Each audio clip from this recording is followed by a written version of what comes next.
आप देख रहे हैं एक्सप्रेस न्यूज टुडे, सच्ची खबर सब पे नजर। कि ऐसा भारत अगली पीढ़ी देश में बनाएगी जिस भारत में असली लोकतंत्र जन्म लेगा। एक बार राम मनोहर लोहिया जी को किसी ने पूछा कि नेताजी, आप कांग्रेस के खिलाफ इतना क्यों बोलते हो? आप तो पंडित नेहरू के मित्र रहे हो, लेकिन आप उनके खिलाफ पूरा बोलते हो, ऐसा क्यों होता है? उन्होंने कहा कि देखिए, मैं ना कांग्रेस के खिलाफ हूं, ना पंडित नेहरू के खिलाफ हूं।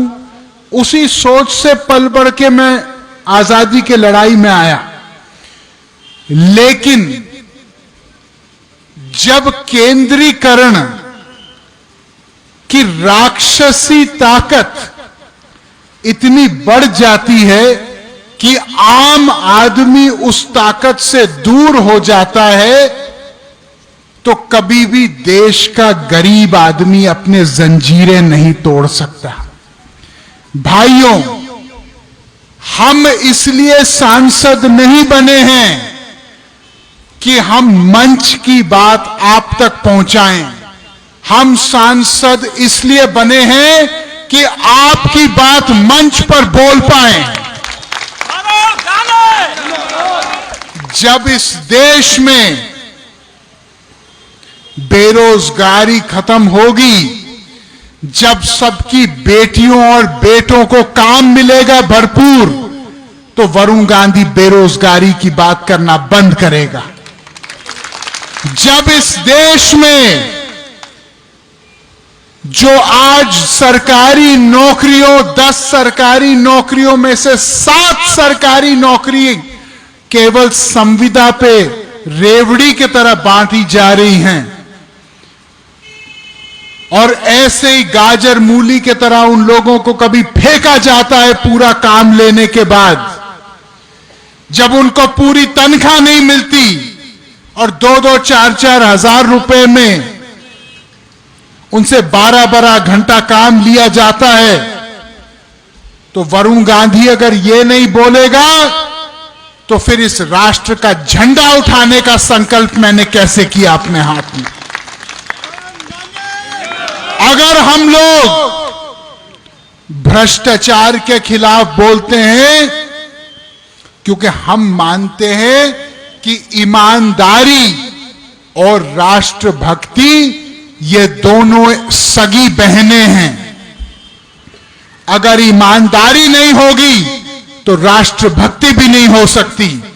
जो लोग कमीशन खाते हैं, जो लोग पहले कच्चे मकान में रहते थे, फिर जनप्रतिनिधि बनने के बाद अरबों के महल बना रहे हैं, जो कॉलोनियां काट रहे हैं, जो लोगों का हक छीन रहे हैं, अगर वरुण गांधी आवाज नहीं उठाएगा तो क्या ये लोग आवाज उठाएंगे? मैं राजनीति में इसलिए नहीं आया क्योंकि राजनीति एक पेशा है, ना मैं राजनीति में कुछ बनने आया। मैं राजनीति में आया तो इस मिट्टी की खुशबू जो मुझे लगती है, इसका मान सम्मान बढ़ाने के लिए मैं आया हूं। मैं इसलिए आया हूं ताकि अगर कोई माय का लाल हिंदुस्तान को अंदर से दीमक की तरह खा रहा है, तो हम नाम लेके और उसका काम लेके भी बोलेंगे और डंके के चोट पे बोलेंगे। हमारे देश में आपके बाप दादाओं ने, आपके मां और दादियों और नानियों ने अपने कंगने बेच दिए। इस देश की आजादी की लड़ाई में अपनी हड्डियां तोड़वा दी, जेल की सजा काटी, सब कुछ अपना दांव पे लगाया तब हमारा देश जाके स्वतंत्र हुआ। आज केवल हम हिंदुस्तान पाकिस्तान के क्रिकेट मैच पे ताली बजाएं, यह हमारी देशभक्ति नहीं हो सकती।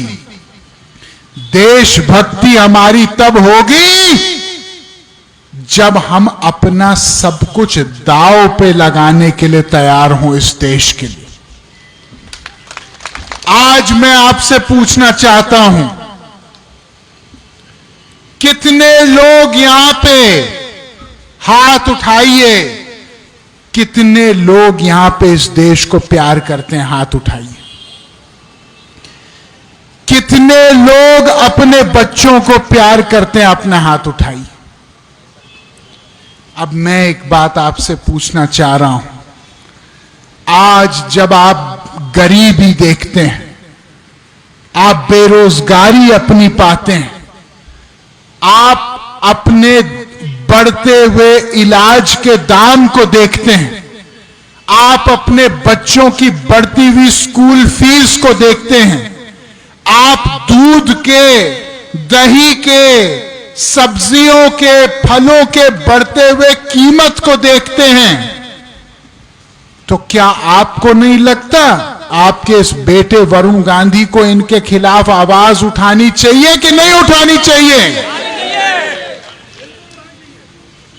भाइयों, जब मैं राजनीति में आया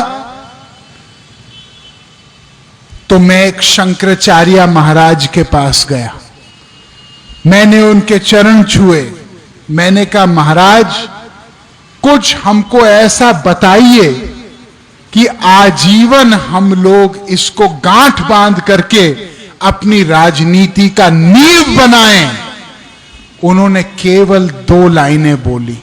उन्होंने कहा, एक बेटा, दूसरों के हमेशा काम आना, और दूसरा बोले कि सच्चाई के मामले में कफन बांध के हमेशा चलना।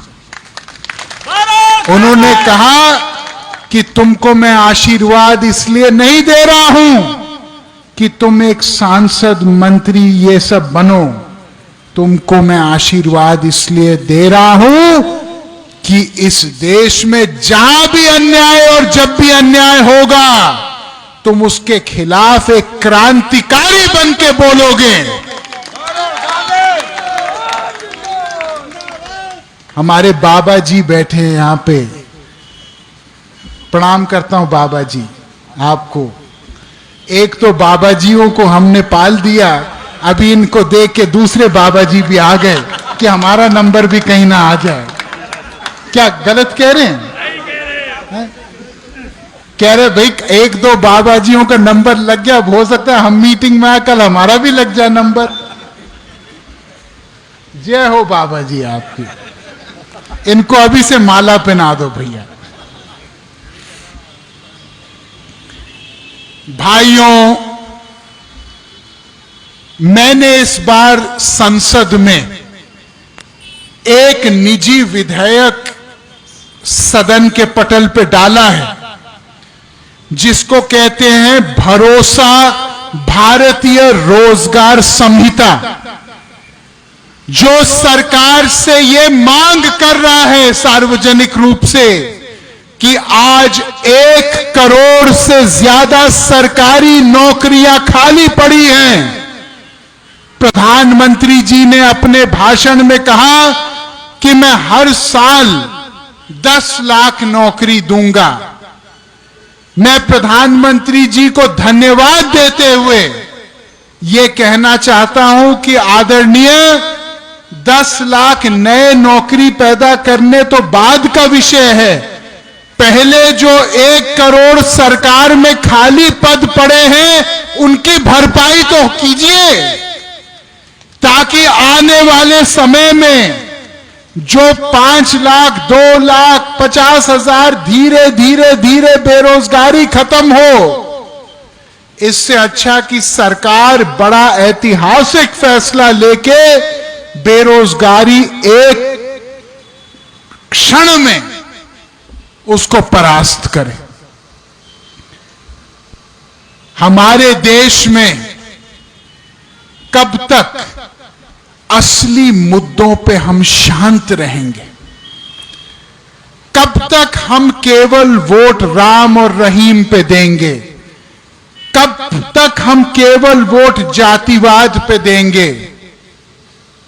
क्या हम लोग देश में ये नहीं समझते कि आग जो एक तरफ से शुरू होती है वो फैलते फैलते हमारे मकान